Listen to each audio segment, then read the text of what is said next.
deck list here. I mean, from Kevin's side, I mean, it's a... I don't like to say a fairly standard Iyslander list, but like it's got a lot of the usual cards you would expect from it.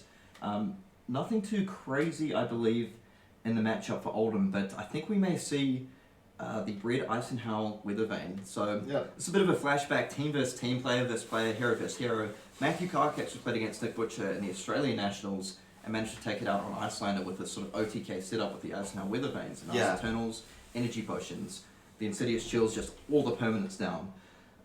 So we'll see if Kevin's able to replicate that game plan in the final here. Now, on the other hand, we've got Matt Rogers. So with his, I believe he's playing a fairly similar list to Tarek and Nick Butcher. I'm not sure if it's card for card. Some notable cards though in this matchup is, well, in the deck in general, he's got one Insidious Chill, ice card, can be played in any ice hero, but also probably more importantly, one Exposed to the Elements. Yeah, so I feel that is very, very powerful in this matchup, isn't it? Because it comes through, obviously can blow up the Storm Striders, which is massive. Can take up Tunic with a double fuse. It just can do it all. Yeah, 100%. So, I feel that's going to be probably a very important card in this matchup, one to watch out for. Okay, so Matt's presenting Winter's Whale and Stalagmite. Okay, the thing about the Stalagmite here is, I feel you can deal with it anyway, but maybe for the what's it called? Oh, sorry, I'm blanking for a second. Nourishing Emptiness. Yeah, but I feel like he would have played... It's interesting why he didn't play Sledge. Yep, so choosing not to play Sledge. Now, Kevin getting down a Frost X on turn 1, that is... Not bad, that's a pretty good start. I feel that's what you like to see as an Iyslander player. Pitching away that Channel Lake Frigid. Okay, yep, so... I see people talking about Heart of Ice. I believe some people play it, some people don't, if you're playing in Oldhim. Obviously, it can be quite effective. Is that in Matt's list? No, he does not have access to that in his list. So he's presenting Arcane Barrier to probably 2.5 in a way, with the depending on how we talk about the Crown. Does Matt play Oasis? So Matt is not running any Oasis Respite in the list. I believe what we'll see in this code, Oakenol just coming down for 7 non-fused, could be representing a pummel here, for sure. So I definitely think Matt will be on the aggressive side this. Absolutely. I think we're going to see cards like, the Enlightened Strikes, the Zealous Beltings coming for this matchup.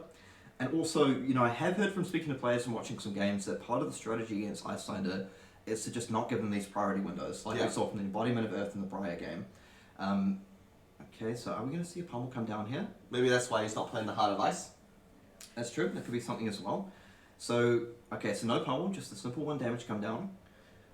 So, what we mean by that is playing, when you have these big cards like Glacial... And just like that, 2 Frost X established on the first 2 turns.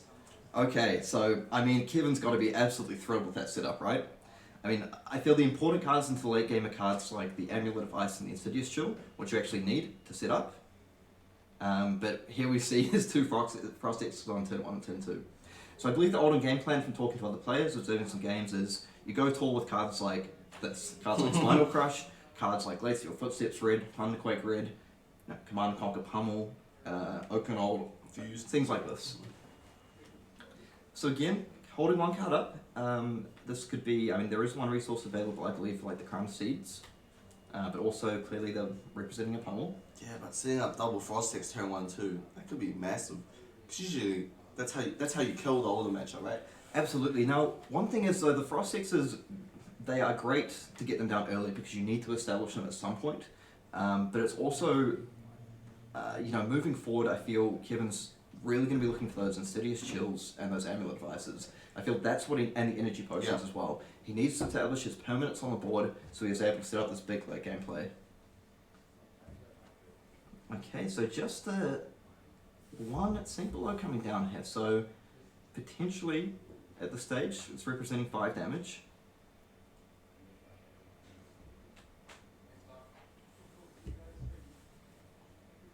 Okay, so no pummel there, just electing to take the 5 damage.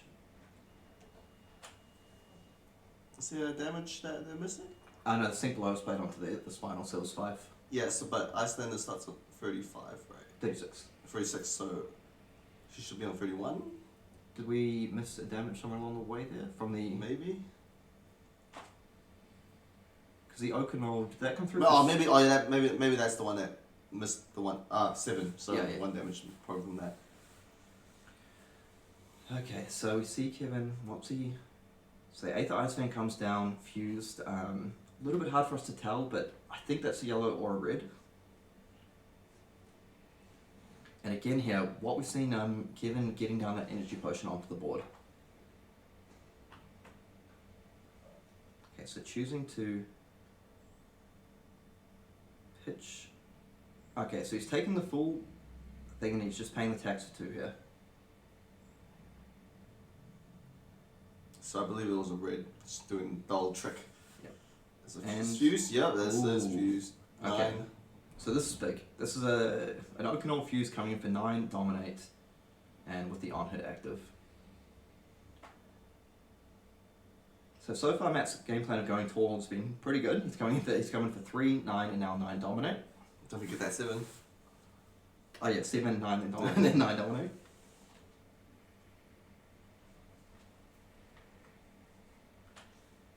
Okay, so we'll have to see how Kevin approaches this. He does have access to defense reactions and things like Oasis Respite, but you know, a big Okanold for 9 can be pretty difficult to deal with. And that's the thing about the Frost Eggs. Yes, they're great to get down early, but they kind of only truly shine. Yeah, they only truly shine in the late game.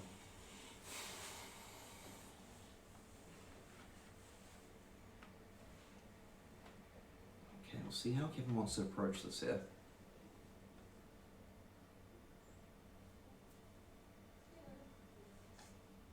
Yeah, and people commenting on the no sledge being interesting here. I mean, just the power of the Winter's Whale creating that frostbite, being able to text, because you know Iyslander generally just likes to defend with 1 card. We saw it struggle to deal with breakpoints in previous games. Mm-hmm.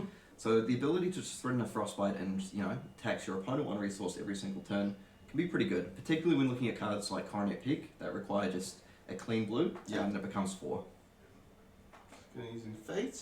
So Fate for Scene comes down, defending for 4. Looks like he's going to be taking 5 damage here. Maybe he has an Oasis, but that wouldn't prevent all the damage, and Okanold would still be hitting. Absolutely. So electing not to use the Ironhide Gauntlet here. Looks like you may want to preserve that for a more critical turn. Yeah, it's still too early. Kevin still has life to play with, right? Yep. So immediately we see Matt, you know, dropping it down to 25 unless we see something else played here. I mean, the power of this Okanold Fuse is like sometimes against heroes you get stuck with 2 cards in hand, but against a hero like Iyslander, you're like, well, hey, I've got 6 resources, so this is pretty good at preventing damage. Yep, taking 5.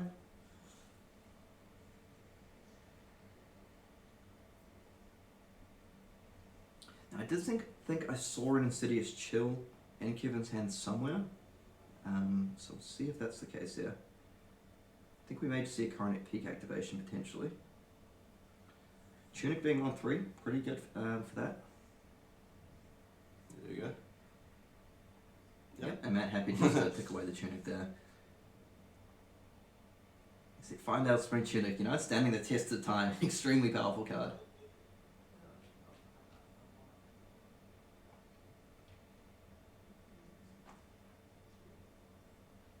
Okay, so we'll see what Matt wants to do here. Because like we said, I feel Kevin still needs to establish multiple Amulets of Ice and Insidious Shield, so there's a long way to go for him to actually set up this potential late game OTK that he may be going for.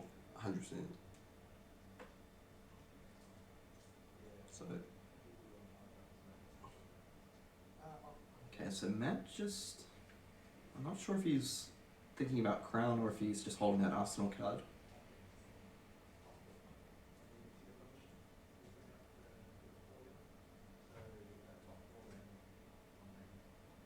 But we'll see, you know, he's keeping us on tenterhooks here.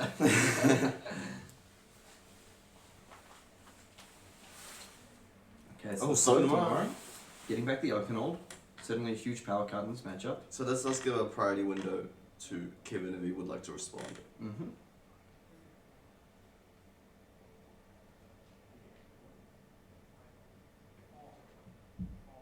Okay, so we'll see what Kevin, how he wants to approach us here. Okay, so he allows him to draw, so we've kind of moved on.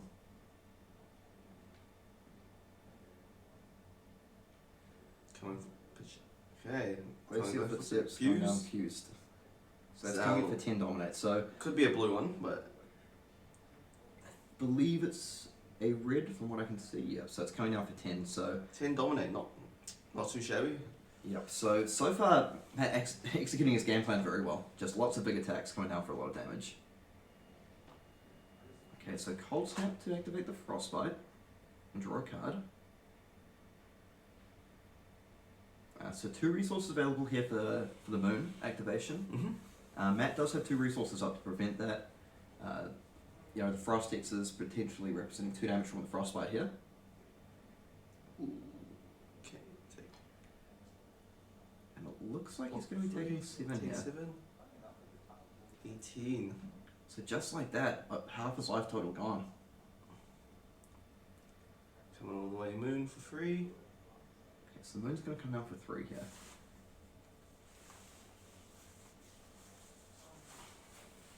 Yeah, so definitely a bit of a, I mean, I was going to say a bit of a tough start for Kevin. He did get the Frost X out on turn 1 and turn 2, which is very powerful. But Matt has just been keeping up the pressure big time. Okay, so Matt took the free from Waning Moon. Right? He's on free. I took from the Ice Band early in the game, so we'll just see. He's going to prevent 2 of that damage, taking 1, and has to deal with the Frostbite and Frost X triggers here. Yep, so he's electing just Arsenal instead of. So he should be taking another 2. Taking 2 damage.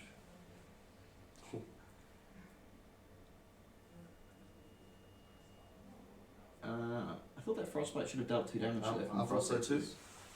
Is that a potentially that's a missed trigger?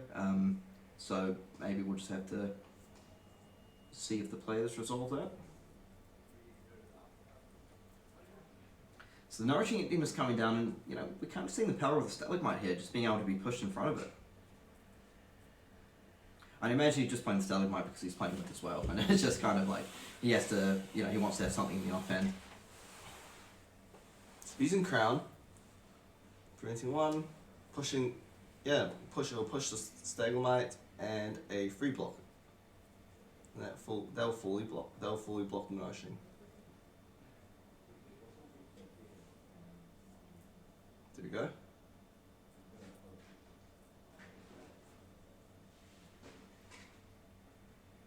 Yep, so that's a full block. Yep, so creates a Frostbite on his side.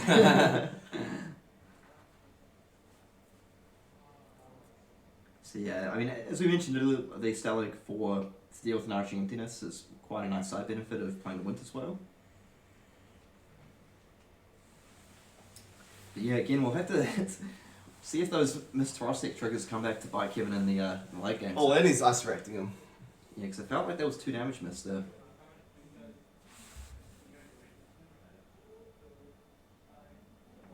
Okay, so life is correct.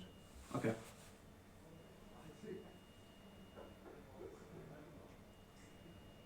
And here we see his Insidious Jewel, which it feels like it's been Icelander's signature card here. But Matt's rocking it in his Oldhim deck. Yeah, so this is coming through for 4 with a Frostbite on hit. Allowing Matt Frosty 4. Frosty 4.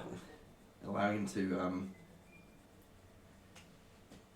to set up that. Yeah, that ice react from Matt last turn was kind of huge. Not giving Kevin the ability to Arsenal and use Waning Moon on Matt's turn, especially when Matt only has 2 cards in hand.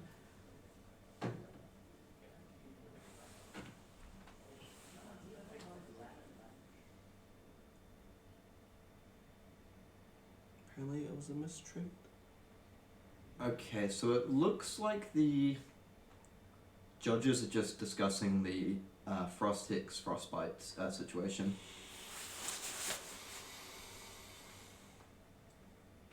So we'll let them resolve that. So if we just take stock of the game state while we've got a moment. So we see Oldhim has 2 counters on the Tunic. So that means he'll be ticking up to 3 next turn, allowing him to, activate the Crown of Seeds or use it to pay the Coronet Peak tax.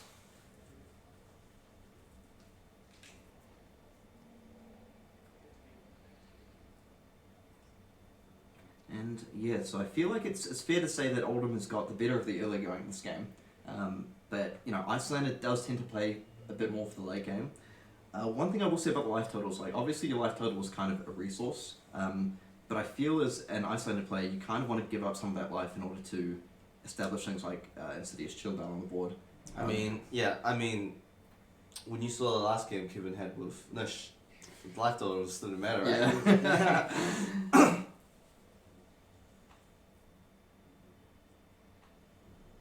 Okay, so it looks like the judges have resolved that Frost deck situation.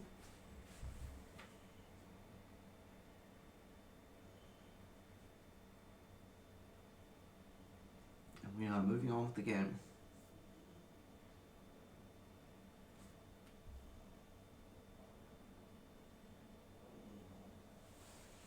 Okay, setting up Insidious Chill, pitching Heart of Window, gaining a life. Not too shabby. He's getting the setup he wants. Okay, right? so now he's got part of the setup. So I feel like it's still a little while away, and Matt is very determined not to give him the time. And here comes a Rouse. Okay, and a Rouse, and that's going to be followed up by potentially a CNC. And importantly here, if he pitches the blue for that CNC, he still has resources open for Pummel. I mean, Kevin may respond with a nice card from Arsenal, so maybe the CNC isn't the biggest play here. But Matt is still threatening 13 damage this turn. Wait, was the +1 life from the heart missed there, or maybe the players have updated their life totals? Maybe it's updated on the pen and paper, not the phone here. But anyway, we'll move along. So he may have just missed that trigger. Okay, I mean, a lot of pressure, honestly, playing in the finals of the national championship on stream. Yeah. Well, Matt's used to it, right? Matt's used to it, and Kevin played an absolutely amazing game last game, so it's not like he's wilting under the pressure or anything, but sometimes some of these small little triggers when you're thinking of a lot of things can be quite difficult. Okay, so the Rouse coming through for 7. Just trying to consider how he wants to deal with this here.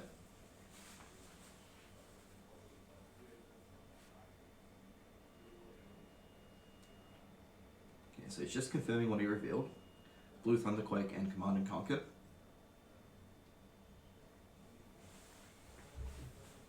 And yeah, man, it's just doing really well to not give Kevin any breathing room here. It's just been sort of attack after attack after attack. Yeah, so just got word that about the Frost Hexes and the Frostbite. The judges said that both have missed the triggers, and that both players have received a warning. Yeah.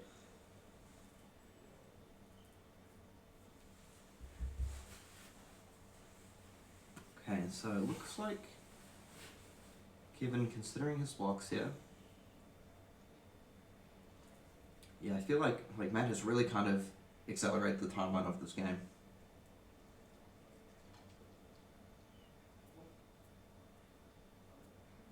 Definitely a bit of a difficult blocking decision here, particularly if you have critical cards like Amulet and Insidious Chill that you really want to hold on to. And obviously as well, like, just the threat of that Command and Conquer coming down next.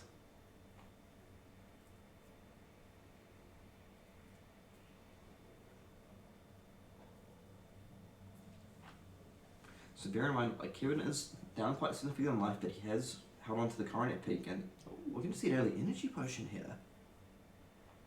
Okay. Okay, I have to say I wasn't necessarily expecting that. This is why I'm not in the final of the New Zealand National Championship.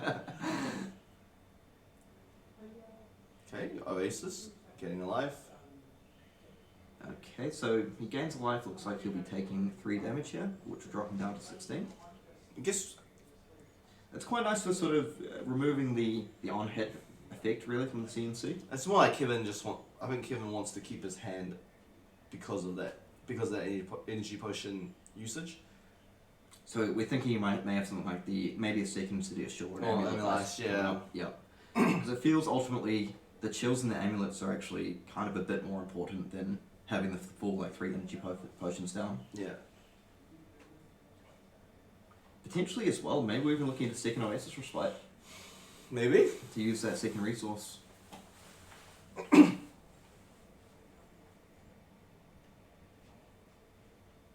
so it looks like Matt is just considering what his follow-up is going to be here.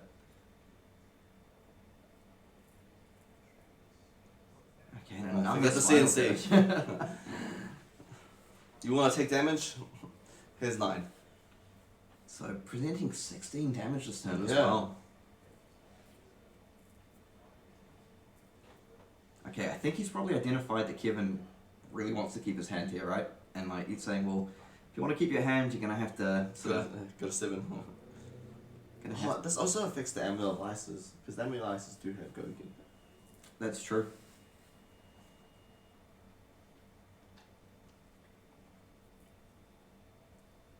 So we'll see if Kevin's willing to give up 2 cards here. Okay, so I suppose using the other resource sufficiently for that Ironhide Gauntlet. We were kind of wondering if you want to save that for the late game. Blocking 5, taking 4, getting crushed.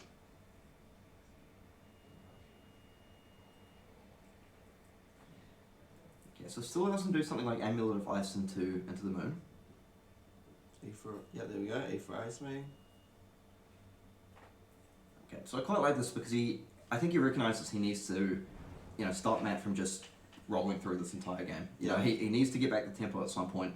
The energy potion is nice, but like, there's no point setting up an OTK. That's never going to come. So, not that he won't go for that strategy, but just holding on to these potions and not using them efficiently. Yeah, so this will rip 2 cards out of Matt's hand.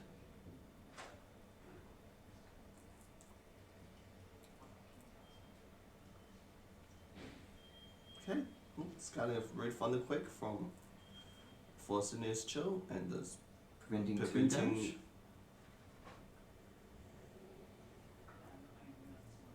So is Kevin going to... Okay, so I believe that's a yellow one. So, doing the old same trick, No, because I believe he discarded... Oh, the Insidious Chill Yeah, trigger, yeah. of course, as well. And then did the prevent one take damage Yeah. there? That seems Okay, like a so- common thing that everyone's been doing. So I feel Matt's probably looking to come in, even just like Winter's Whale here to tax, but the good thing for Kevin in this spot is he's established a little bit of control over the game. Yeah, Matt can't drop another, big bomb on him. Yep. Now, I mean, unfortunately for Kevin on his side of the board, he is down to 12 life. So, he still feels like he's a long way away from establishing the board set he needs to set up these big OTK turns. Mm-hmm. So we'll see if, and he's still going to be facing down big glacial footsteps from Matt's side of the board. So Kevin does need to be wary of how much damage he is able to take in the future. And the Ironhide Gauntlet was given up there, and one of his sort of combo pieces in the way the energy potion was used. I imagine he may want to hold on to that Coronet Peak as long as possible, because it does allow him to, sort of set up this 1 card plus Coronet Peak plus Oasis Respite to stop it like a big Oakenol fused at some point in the game. Yeah, and we still haven't seen any pummels from him, Matt. No, we haven't, and we do know he runs the full 3 red pummels in the list. Yep. Okay, so it's Matt's turn. I believe might have passed. Okay, I mean, this makes sense here because if he passes priority and Kevin does something, then Matt gets priority back to do stuff. So he may just be trying to say, look, okay, you do your thing, and then I'm going to try push through for damage while you've used cards. Kind of similar to things with Lexi with Voltaire.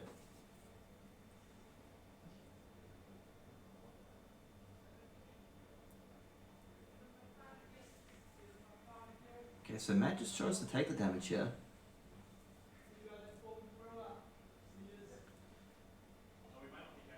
So I think Matt, keeping 2 cards, he might have a card that he wants to heave.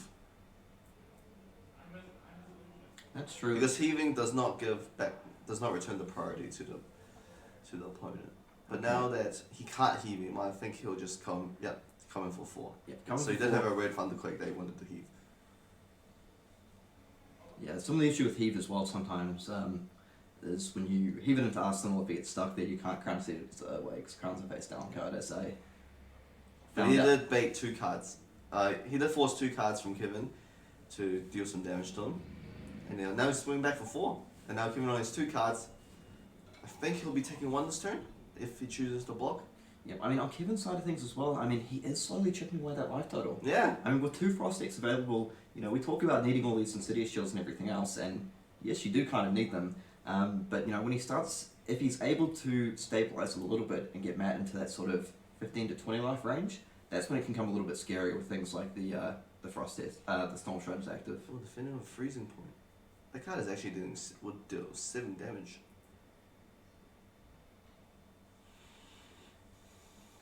Okay, now Matt's back on the driver's seat with 4 cards in hand.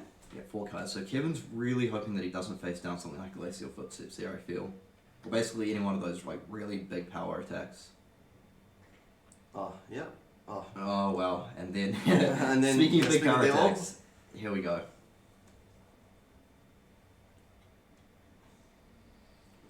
now Matt does have another card in hand. Averse Pummel. That would be... I think you get to reveal both of them to the... Oh, wait, Here no, we it go, was just the pulse. So he still has a mysterious card in hand. Now, say if it was Pummel, that would be a 13 damage Oakenold. And Kevin's only on 11. I do wonder here if he's... Because one option he has is sort of... Okay, that's, I thought it might... No, it's not a defense reaction in Arsenal. I was thinking something like a Sync from Arsenal plus card plus a Coronet, which shut down this attack. That's a lot to give up. I've seen that block somewhere in my life.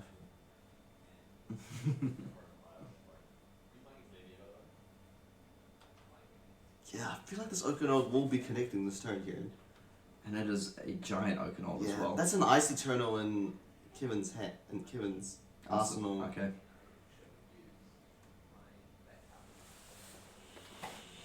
The issue is here, he might be a little bit hesitant. I mean, this doesn't have Go again, so if he's able to, and there's no card in Arsenal, so if he's able to get down the Frostbites, I mean, Matt can prevent the Frostbites ticking with the cards in hand. So if it does Ice Eternal here, for say 10, that would be 5, 5, 5. But Matt does have 2 cards, so... The other thing as well here is if he goes for the Ice Eternal and fuses, the Insidious Chill will force him to pay 2 resources. Okay, so Kevin is blocking it for 3, taking 6. Oaken triggers, so it wasn't Pummel. Okay, it wasn't a Pummel. Or maybe he's just saving it for later. Okay, so this is going to allow Matt to... Now, what's the chances Matt draws? Okay. Oh, no, I think Matt has drawn all 3 Oaken. He played 1 on 7. That's very right, early. yep, and now he's played 2 more fuse, so... he did put 1 on the bottom with Yeah. Slow tomorrow, I believe, but that is a long way away from coming back. So at least from... Okay, so Kevin actually choosing not to play the Amulet of Ice here. I feel like he has to rip a card from Matt's hand. He's Yeah. just so under so much pressure. He's on 5 life.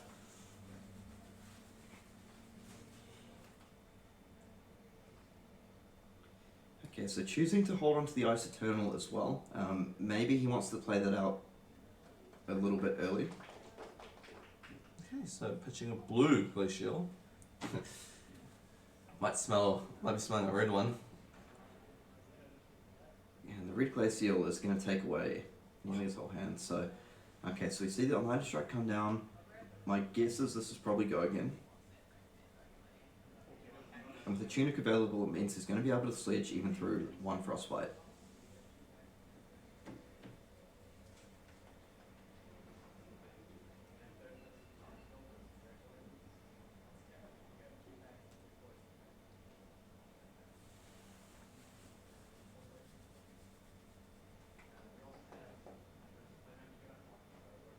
Okay. It's coming for 5 with Go again.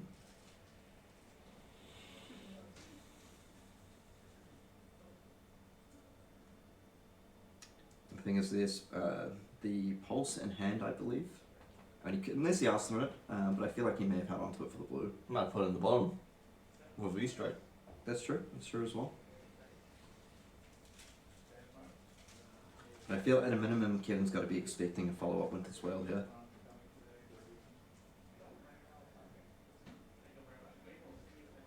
So maybe this is the turn we see an Ice Eternal just to basically stop that follow-up. The thing is, an Ice Eternal establishing enough Frostbites, I think should be able to shut down even the Tunic Crowning Away a card and drawing up one.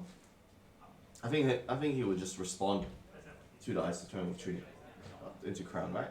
Yeah, but then with the Insidious Chill trigger, that's taxing 2 resources, and if you can play enough, okay, so I think we are going to see an Ice Eternal coming down to create 3 Frostbites here.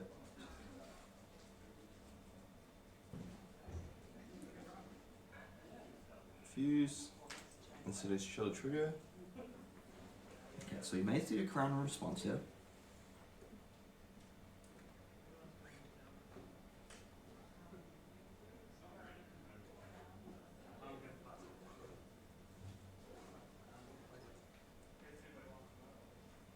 Okay, so let's see how Matt wants to respond to this. Okay, so Kevin only has one card left. No, because he played that from Arsenal. Pitching two. Oh, so he's 2 cards left. Yeah. Okay, so Matt electing to, I believe, Crown. Here. So those 2 will be paid for Insidious Chill.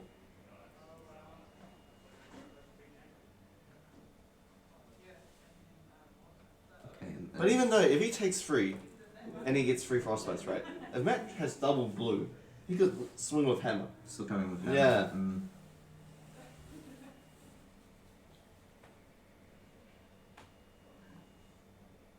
So he strike for 5, he's pitched, which leaves him 2 cards in hands. He pitches the Pulse, comes back up to 2 cards. Okay, so he's paying 2 for the Insidious Chill. Was the Hyperferment we needed? 3 Frostbites. And 3 Arcane damage.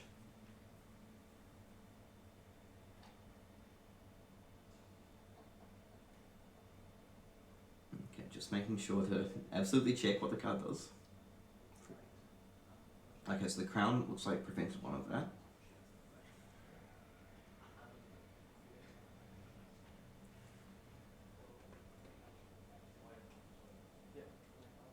Alright, now did Matt draw another blue in his hand?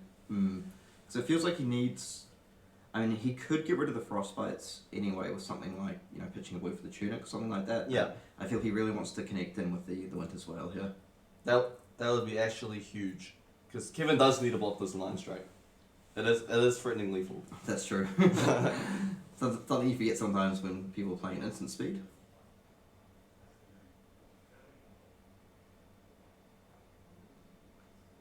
Because it looks like he has another Ice Eternal in hand, which you might want to set up. Because if Kevin does block with 1 card and Coronet's Peak, and Matt did draw has 2 blues, Kevin won't have an Arsenal where he goes to 1. So it looks like he may consider blocking the Enlightened Strike for 3, maybe dropping to 2, but Winter's Well will still be threatening. So Kevin's certainly in a difficult spot. yeah, it's really thinking what is outside to this turn. Yeah, those early Okanals just put a lot of work in, I feel, this game.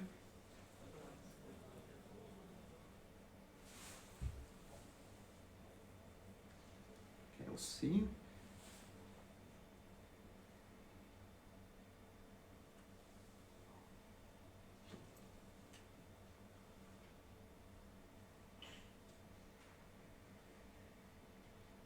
Okay, so it looks like I'm not sure if Kevin's holding priority here or if Matt's just sort of thinking about what he'd like to do. I think that. Or is he just thinking on blocking? Thinking on blocking on the East strike here. I don't think there's anything that Matt can do. So he's thinking. I believe he's just thinking, do I want to block, take 2, keep my head for later, or just commit to head, block it out, and hope he doesn't draw blue. Okay,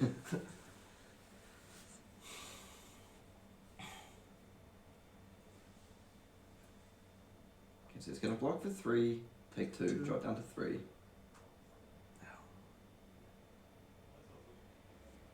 Oh, okay, so. Okay. Okay, so he's dropped down to 18 here. I feel like he's trying to set up a kill turn here. Maybe something like a Pummel or a big red glacial. Yeah. But, I mean, this has given Kevin a small window.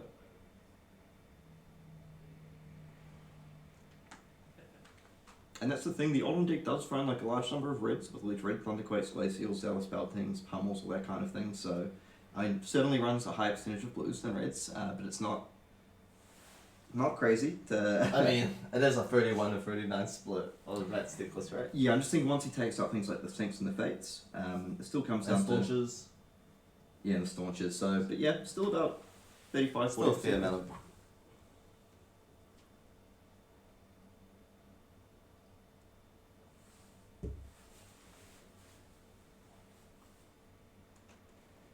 Okay. Matt really thinking about his play. What can pressure Kevin the most? You know, Kevin's been in the spot. He was in the spot last time, and he still ended up coming. Because that's the thing with. Okay, so. Okay, Macho Grande for 8 dominate. 1, 2, 3, 4. So this would take Tunic and the Coronet Peak. And Now- also there is a pummel, potentially. You know those Guardian players that pitch and then just put 2 resources showing. It's always fun. You play everything and say 2 float.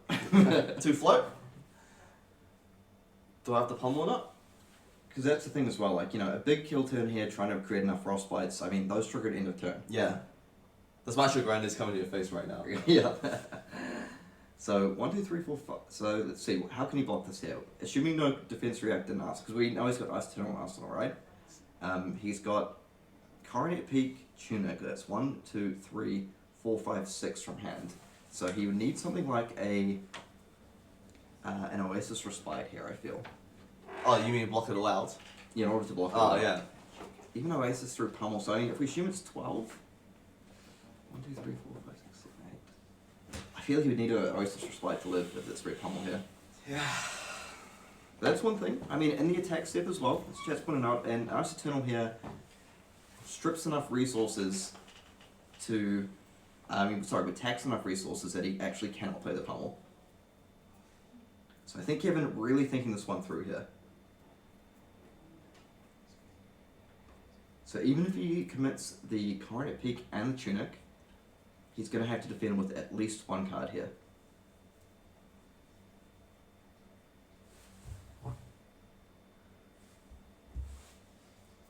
So, but I mean, best case scenario for Kevin, if he has the correct hand to do it, he'd be able to say, float a resource off the Tunic.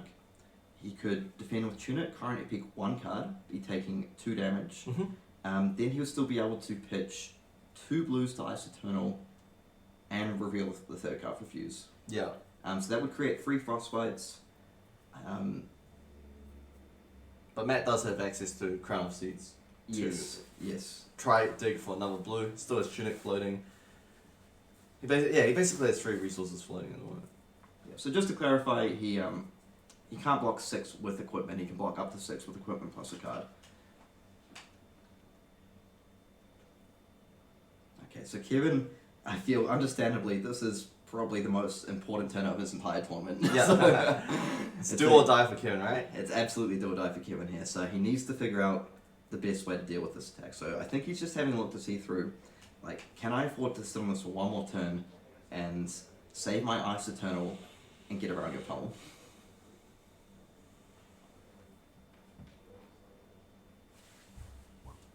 Yeah, so if we assume a Crown activation ships that card away, then he has 1 resource available, draws a card, and Tunic up. So if he floats the Tunic, gets rid of a card, it puts him on 2 resources and a card in hand. Yep.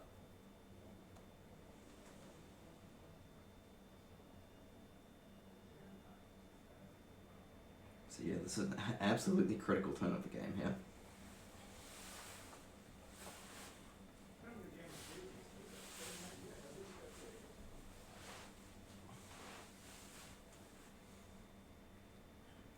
Shout out to Lolik. Shout out to Lolik in the chat. Okay, so yeah, this is actually a very difficult decision here as well.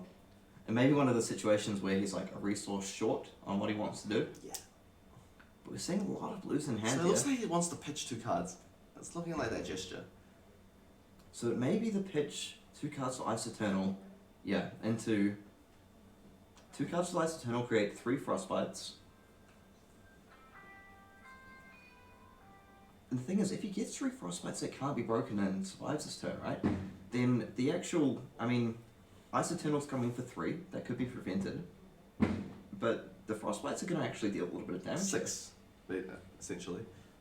Then we've got sort of a good old-fashioned game on our hands with the Storm Strider still active. So I have to say, even though I feel Matt's in a very good position here, I'm never going to doubt Kevin again after that. Okay, let's go. Ice Eternal. Okay. X Is equals this 3. going to be fused? Wait, is that not fused? He has to fuse. Okay, is he... Maybe 2.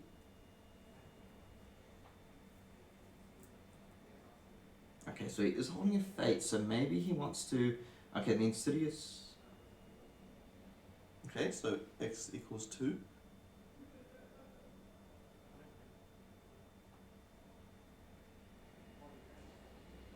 Okay, so I think the Insidious Chill trigger is resolving first, as it needs to.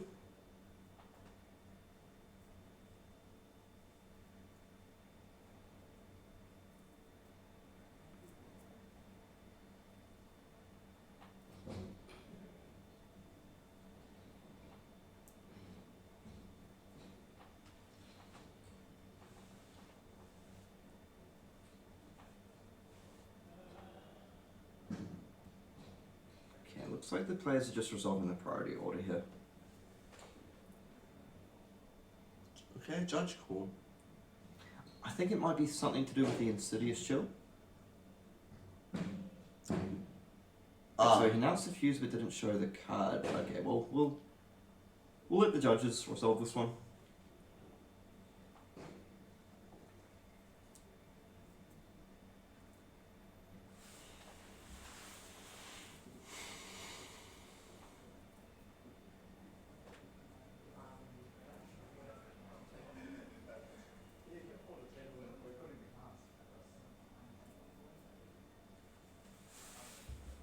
Okay, I mean, the Insidious Chill trigger... I mean, he doesn't have any cards in hand.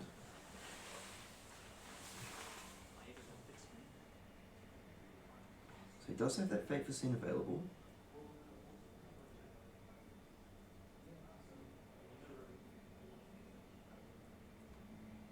So he is going to be able to give up the Crown and Fate for Scene here. And that keeps him alive on exactly 1 life, I believe. Just like the semi-finals, right? Fateful Scene, Scene's on top. Can he find another card? What's the best outcome that he wants to see right now? Probably a Oasis Respite, to be honest. Okay, so he's able to pay 2. Yeah, so he's able to pay 2, remove the Tunic, to burn away the Frostbites. Okay. This is the turn.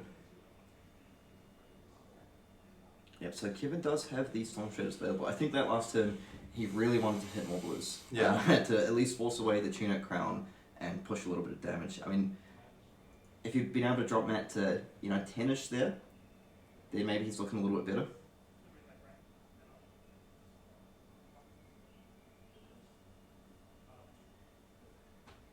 So I believe we know it's a blue. Okay, so Command and Conquer is coming down. Oh man. And now this is a really, really scary pummel play. That smells smells like pummel. 2 cards in hand, 1 in arsenal. Yeah, so one option he does have here is to defend with 3 cards in Tunic.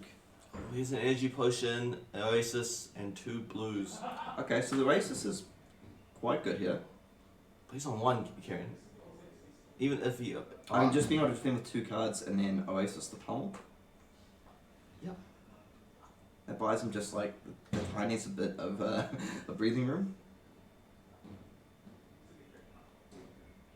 So if he's able to go, say, double block, Oasis Respite the pummel, and then play down the energy potion, it just buys him just like 1 more turn at least. 1 more turn to try set something up here. Every turn matters, right, Kieran? As long as you're not dead, Iyslander can just kill you out of nowhere.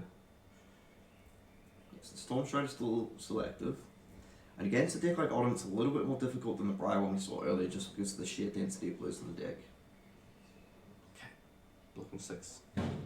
Pummel. And that will be met with an Oasis Respite. So put Kevin back up to, unless we see a second pummel. Oh. Okay. No second pummel. So Kevin moves up to 2 life.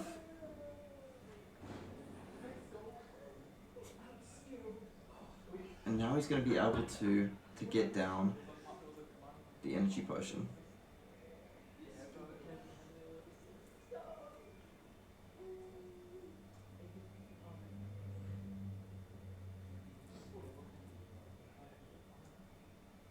Okay, so it's certainly going to be a very difficult one for Kevin here. So, I mean, he has those Frost X's, which unfortunately, like we mentioned, good to establish early, but you actually need to get to the late game. And Kevin has used double ice in Eternal. I believe he had to defend with one as well, so maybe all 3 gone. And Zealous Belting is very, very good here. 2 resources, so you're still threatening the pummel as well.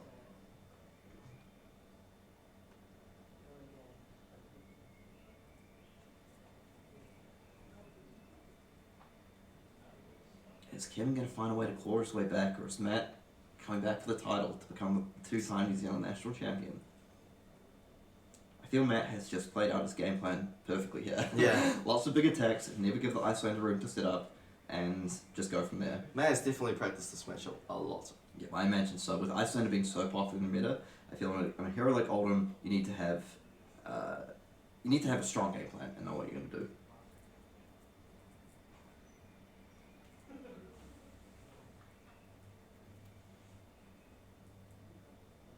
And so down to 2 life for Kevin.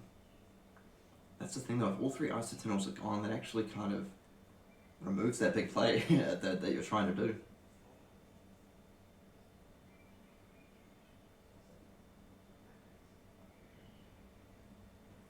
And if the game goes long enough, then there's still something like the Ice Eternal Weather Veins potentially into like a freezing point. Yeah. But it's just going to be quite a while before you get to that point, and I'm just not sure that Oldham's going to let him get there. Yeah, Matt's constantly threatening, well, this turn 5, 4, next turn it might be 10 or something like that. Like, Kevin doesn't really have a hand to play with. Like, his only window is just to try and get Matt on Matt's turn, where he has 4 cards. Absolutely, and then we see the exposed elements being pitched away, just doesn't need it at the stage. You can keep his striders, Yeah, and for those just joining us, Matt has thrown out sort of a flurry of really big attacks early this game. So we saw 2 fused Okanals come down. We've seen some Glacial Footsteps and Thunderquakes. Okay, so... Double blocking the Zealous. Yep, so that's the 3rd Frost X. Oh! And another Zealous Belting. I mean, could defend with 1 card and Tunic here to keep a card.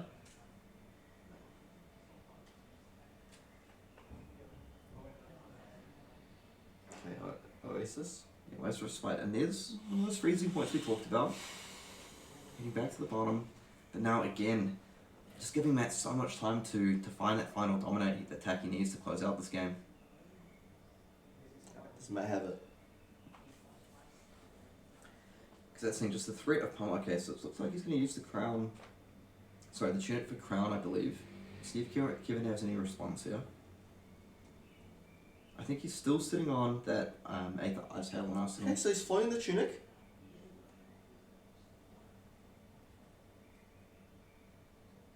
Alright, yeah, sorry. So I think he's giving Kevin a priority window to respond to the tunic, not necessarily the crown. No, he's floating the tunic. So he's using tunics. Oh, yeah, sorry. So everyone's source. Yeah, so he's activated the tunic, and I think Kevin has priority here. Yeah. If he'd like to respond, yeah.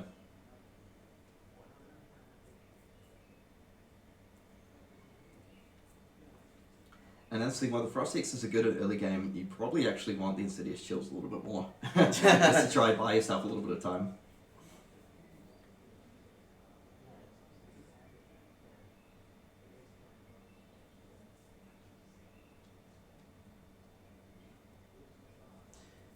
Man, what a turnaround, eh? Matt Rogers sneaking in 8th place. Yep, and then just sort of dominating his way through to the final. Okay.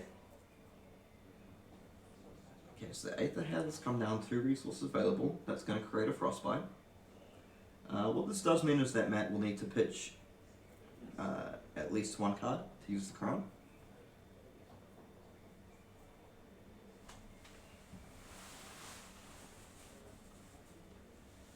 Yeah, we'll see how Matt wants to respond to this.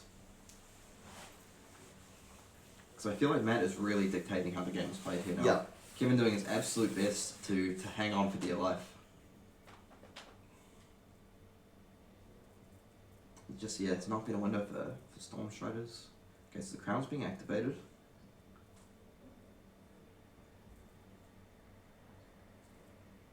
Okay, let's defrost my resolve. And now he's pitching a blue to pay 2 for Crown of Seeds. Yep. So I believe he has 2 resources available if he has one from Tunic as well. Yep. And then in response, Kevin is Waning Moon him for free. Okay. I feel like potentially what he's looking for is, I mean, at this point you kind of just need to hope a little bit, right? Yeah. Like you kind of just want to hope that your opponent, the Oldhim player here, is maybe only able to throw something out, like even at just a Winter's Well. You know, they draw multiple things like Special scenario, right? yeah, like So Tomorrow or Rouse the Ancients, which they can't play. Matt taking 3.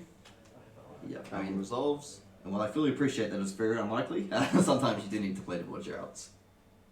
Sometimes you just gotta pray your opponent's bricking. Yeah.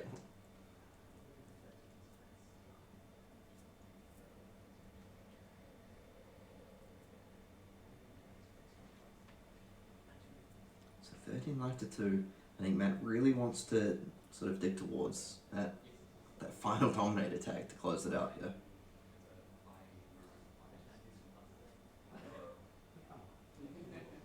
I believe we've seen 2 Oasis Respites gone, so it means there is only 1 left.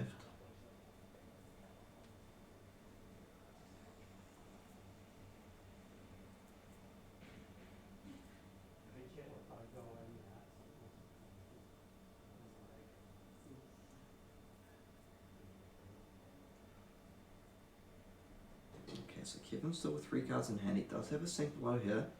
Does have an Insidious Chill in hand.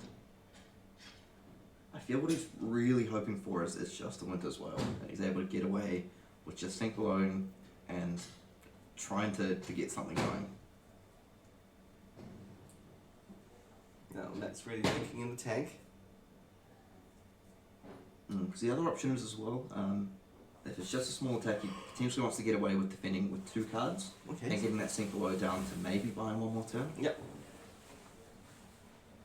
So Matt does have, I believe Matt has 3 cards? 4?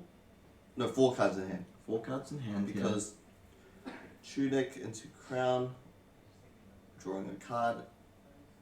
yeah, so pitching the blue from hand to Crown and draw a card, using the floating Tunic resource as well. So still a full grip here.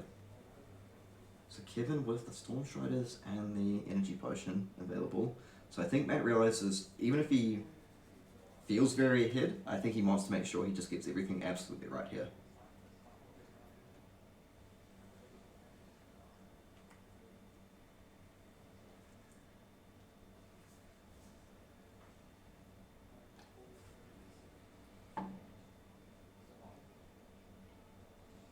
Because that's the thing, if you get something wrong here and you give Iyslander even a turn or so, Come to bite you. Matt is on 13. yeah. And that's the thing, with no access to life getting the deck, he is stuck on 13 life. Probably feel a bit better that your opponent's on 2. But Against the wizard, it feels like when you're on 20 life, you're still in danger, right? yeah. Because, well, Iyslander tends to not have... Okay, so let's see an E-Strike coming down. Most likely 5 going in. Yep, 5 going in. So let's leave him with 2 cards available.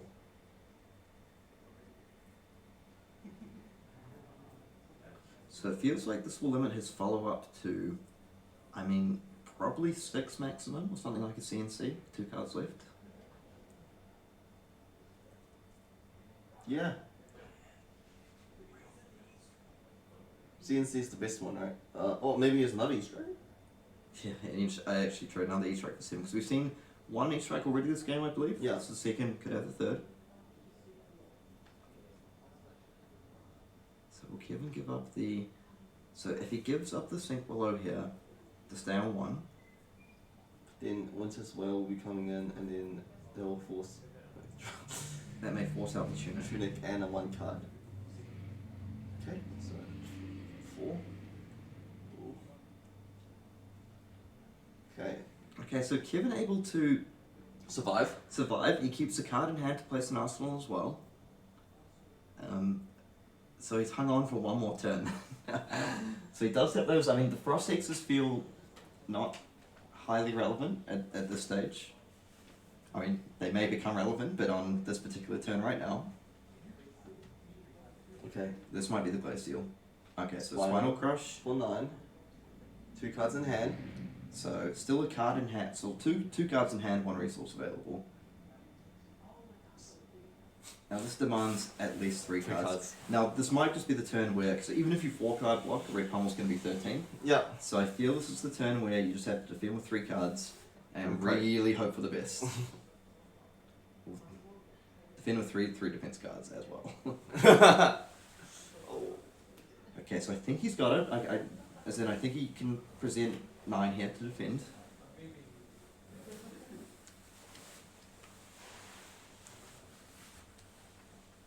Oh, I think he drew Ice Eternal. Oh no, that's Amulet of... Oh, he's Amulet of Ice in his hand. Oh, there we go. Pummel. And that's Pummel. And that's And game. that's Wow. Okay, congratulations to Matt Rogers, your 2-time champion. 2022 national champion. And it looks like he was able to execute that game plan of just putting on a bit too much pressure in the early game for Kevin to be able to deal with. And again, very well executed game. He's like, even though he's put under a bit of, you could say, pseudo pressure early with the 2 Ice Eternals, knew he wouldn't be able to kind of like mess around, prevent damage, and grind out. But yeah, he just got him. Like the Okanolds, the Spinals, the Command and Conquers just kept up a consistent stream of pressure. The Zealous Beltings, the E-Strikes, just enough to keep Kevin a little bit off balance. It meant he wasn't able to use his life in the sort of late game, or in the mid game to establish the Insidious Shields, the Amulets. And Matt Rogers has the Team Dragon Shield Sleeves. Kevin says, get those out of here. I don't want your stuff. And the players just having a bit of fun with each other there, I think. So Yeah. Matt makes it 3 for 3 for Team Dragon Shield, taking down New Zealand, Canadian, Australian nationals. He was very close to winning last year, but he just got the prism. The prism got him. The President got him in the end. But now he's claimed back his throne with Oldhim. And just a massive congratulations to Matt here. Like he got off to a really good start. Maybe had a few tough losses in the kind of towards the end of the tournament. Closed it out, got there in 8th, and once he got to the top 8, he said, "No one stopped me in the playoffs, buddy. Like, it's my time." So, huge shout out to Matt. I also want to give a massive congratulations to Kevin Kim. Yeah. This is potentially, one of his first Premier events. I think he's played in a few other ones. First time in the top 8 of a Premier event, I think. Kept his composure extremely well under pressure in that semi-final game. Still one of the best games I've ever seen. Yep. Go check it out if you have a chance. And even in this game here, when it seemed like all hope was lost, he was just clinging on for dear life, turn after turn after turn, saying, "Look, you're going to have to get me to 0 before the game's over." And, well, it felt like he just, wasn't able to turn around the tempo like he would have wanted to. Still fought to the very end. Yeah, Kevin has the mentality of just never giving up. Yeah. As long as you have one life, you still have a chance.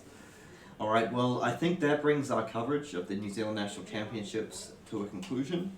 I just want to give a huge shout out to Cerberus Games down here in Wellington for being the tournament organiser of the event.